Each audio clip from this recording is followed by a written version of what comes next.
Hi guys, welcome back to Uncensored. My name is Cosmo.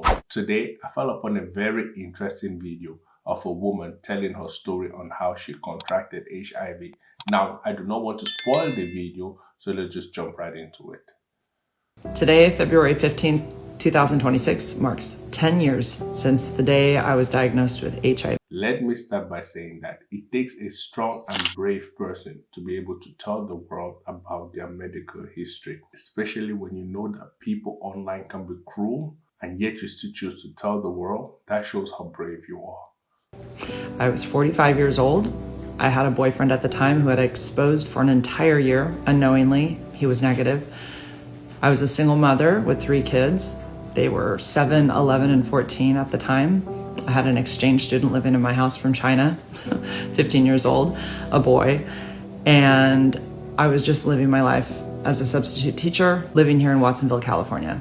Never in a million years did I think that what I was suffering from was HIV. I had been getting significantly sick 3 weeks prior leading up to my diagnosis. Didn't know what was going on with me. It felt like flu-like symptoms. When it comes to health, I am a big advocate of telling people to go see a doctor when they are not feeling fine. I tell that to my wife all the time. If you're not feeling fine, you should go and see the doctor. I personally believe that if I have a cough, I'm going to see the doctor because it is better for the doctors to run a test and tell me what is wrong with me than for me to self-diagnose. Because if she would have gone to the doctor earlier, they could have caught this thing. By the time I finally went in for some more blood work because they, at the urgent care, decided that this needed to be seen by somebody else, I was having fevers and night sweats, just lethargic, couldn't eat, was nauseous all the time, was trying to work, but it was hard. Little did I know that not only did I have an HIV diagnosis, but I also had an AIDS diagnosis. That's different. I have a question for you guys. I do not know the difference between HIV and AIDS. Comment below if you know the difference. A lot of people get that confused. They just say, oh, did you catch AIDS? You don't catch AIDS. You can only catch or transmit HIV. So I got HIV and it had been in my system unknowingly for about 2.5 years because I did find out who I got it from after the fact. And in 2.5 years, yes, I did end up with an AIDS diagnosis. I don't know exactly the date I contracted HIV from this person. He was a boyfriend. He's been on my social media, so I have permission from him to show his pictures. I remember when I was a teenager, I had the talk with my father, and he told me that it is very important to always protect yourself before you get intimate with a woman. Never be intimate with a woman without protection. And that's something that's really stuck with me because there are a lot of people that are sick out there and they will not tell you. Some people share diseases knowingly, some people do not know. And I think that the best thing you could do for yourself is to protect yourself and to have a regular checkup. Even if you're in a relationship with that person, have a regular checkup so that you know that you're perfectly healthy. He had slept with a man or several, and that is how he got it, and that is how I got it. I have a question for you guys. Wasn't it debunked that HIV does not come from 2 men having sex? I did not transmit it to anybody. He had been living with me for 8 months during the time that I contracted it from him. So I don't know exactly when I got it, but basically it was within a 2.5 to 3 year period that my HIV diagnosis turned into an AIDS diagnosis, although I didn't know that the day I was diagnosed. All I knew the day I was diagnosed was HIV. I believe it is very important for you to always share your medical history with your partner before you propose start having any sexual relationship. The reason why I'm saying that is because if you do not do that and your partner does not do it, you people do not know if one person is sick or not. Maybe you might be healthy, but your partner is sick. That is why I always say it is good for both of people to bring your medical history in front and for people to do regular checkups every after 3 months. So I had my blood drawn. The doctor called me. I asked him if you find out anything. I thought I had cancer. I didn't know what was up. So I said, just please call me with whatever results you get. So about 4 hours later, he did give me a call. He said it was positive for the HIV antibody. I can't even imagine how she felt when the doctor told her she had HIV. Because if I would have heard the news like that, I would have fainted. In that moment, I had no idea what my future was. I thought I was maybe going to live 5 more years. I thought about my kids immediately. It was this really horrifying feeling of like, there's nothing my mom can do to even help me with this. Like, what did I do? What must I have done to get this? I can understand why she's thinking to herself, what did I do wrong? Let me tell you, you did not do anything wrong. You just had a relationship with someone that had the disease. That is why it is vital for someone to always ask about their partner's medical history before they get married, before they're in a relationship, before they get intimate. And even when you're married with someone, you should have a checkup every after 3 months because you do not know how that person is moving out there when you are not there. That's all I could think. The shame was so crazy. I felt disgusting. There is a stigma that HIV has that other diseases do not have. Now, bear with me. If you tell someone that you have cancer, they are more likely to be like, oh, you'll be able to fight it, they'll support you. But when you tell someone that you have HIV, they start backing away.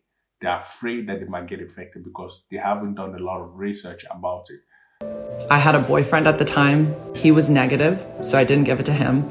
I have a question for you guys. How can someone be together with someone that has HIV for a long time and they don't have it? I went that night doing some research, didn't know if I was going to need to go far away for a doctor, how much medication was going to cost, didn't know how long I had to live. All the questions, and I had no answers that night. But I just laid there on my couch, very, very ill. I think she's very strong because if it was me, the doctor told me I had HIV. I don't know if I'll be able to survive because my mind is going to play tricks on me. My mind is going to tell me, you should have done better. You should have known better. Why didn't you do better? That is what my mind is going to be doing with me. Thinking my life was probably going to come to an end. All the things that I worried about didn't come true. My doctor's local. She is free. My medication is free. I'm going to live a normal life. My viral load is no longer 507,000. It took about 5 weeks of being on treatment to go to undetectable or not detected. So when they test me, it doesn't even show up. I am so happy for her. If there's anyone watching this and they have a disease that cannot be cured, always find solace knowing that there are doctors out there that are specialists at this thing. They know exactly how to treat diseases like this. It says not detected. It can't even find it because it's no longer in my free-flowing blood. And it didn't take long for that to happen. And every time I get my blood drawn about 3 to 4 times a year, it says undetectable, not detected. That's my viral load. My CD4 count, which is different. Your CD4 are your T cells or your immune system. So we all have T cells. We have our immune system. So my CD4 count was 84 when I was diagnosed. Anything under 200 with an opportunistic infection, mine was pneumonia, means you have an AIDS diagnosis. So my CD4 count is now between 500 and 600. It's totally normal. It works normally, and it has since about 2 months after my diagnosis. It is amazing that she is getting better and that the medication that the doctors are giving her are actually working and that her virus levels are very low. But I also think that there are some people in the third world country that do not have access to medications like that and they die.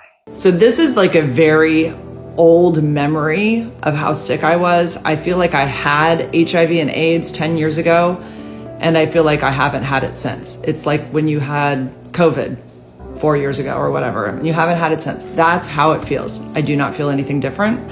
I feel totally normal. I can't transmit HIV. I didn't give it to anybody even when I wasn't on treatment because female to male transmission is so rare.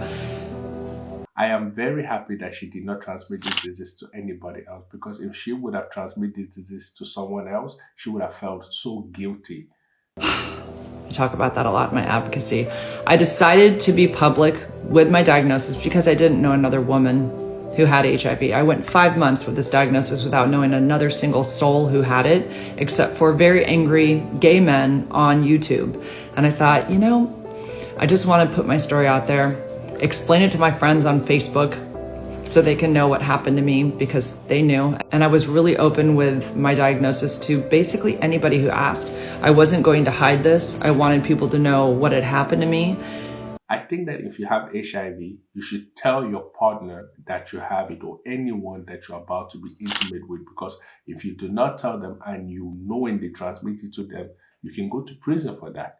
Yes, there was shame involved, but I wanted people to know what it was today to have HIV and not die from it. I am a child of the 70s. I was a teenager in the 80s. I lived 20 minutes south of San Francisco when I was in high school. I was acutely aware of what was happening to the gay community in San Francisco and all of the men that were dying across the world from HIV. I love this quote that says, prevention is better than cure. Even if they can cure a disease, it is better to protect yourself against that disease. If you can take a vaccine for a disease, take that vaccine. Otherwise, you are putting yourself at risk. That is important to know because nothing has changed. Women are still not transmitting this.